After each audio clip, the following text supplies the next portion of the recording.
সম্মানিত ভাইরা, 10 টাকা শেয়ার ধরে চালকে এখনো পেটের ভিতর গরম রয়েছে, ফাঁপা যায়নি। এখন আবার নতুন করে এই কার্ড সেই কার্ড, গাঁটে গাঁটে কার্ড। এই সব কার্ড হইল ভুয়া কার্ড।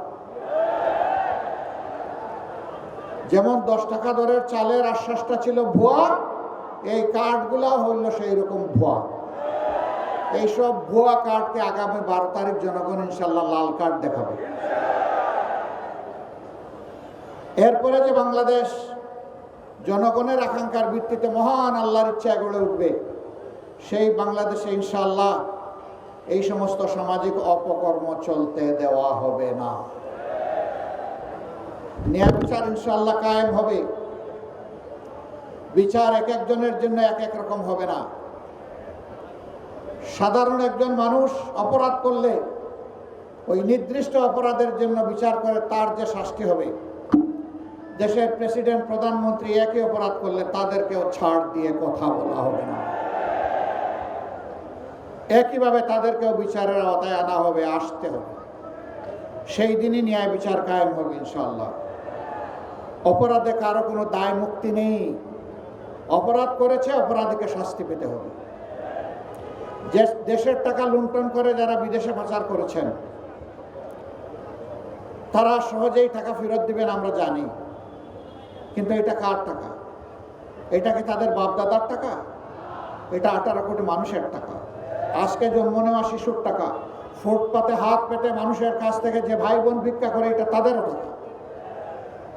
রাষ্ট্রের আয়ের 3 খাত, ট্যাক্স, বিদেশি অনুদান এবং বিদেশি ঋণ, এই 3টা মিলে রাষ্ট্রের তহবিল সমস্ত মানুষের উপরে সমানভাবে দায় বর্তায়।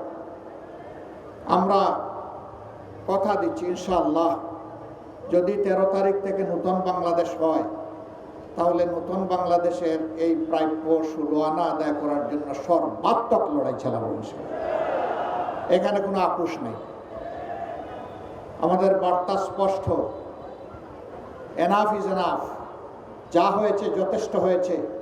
এই পথে আর কেউ হাঁটুক, কোনো ফেসিবাদ হাঁটুক জাতি এটা দেখতে চায় না। আমরা মিথ্যা কোনো আশ্বাস জাতিকে দেব না।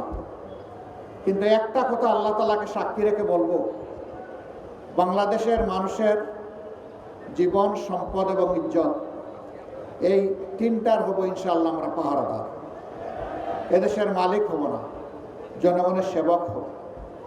আর প্রতি বছর জনপ্রতিনিধিরা তাদের পারিবারিক সদস্যদের সহ জাতির সামনে তাদের সম্পদ বিবরণী পেশ করতে বাধ্য। আমরা দেখি কার শ্বশুর বাড়িতে সম্পদ ফলে, সোনা বলে একটু দেখতে চাই। 15.5 বছর ভিক্ষুকের ঝুলি গলায় নিয়ে অনেকের যাত্রা শুরু করেছিল রাজনীতিতে।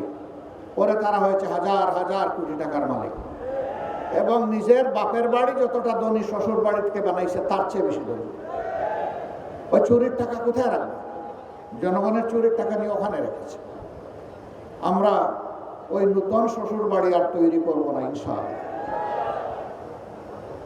শ্বশুর বাড়ি থেকে যৌতুক নেওয়া যেমন হারাম, জনগণের লুণ্ঠিত টাকা ওদের কাছে রাখাও তার চেয়ে ভয়াবহ হারাম।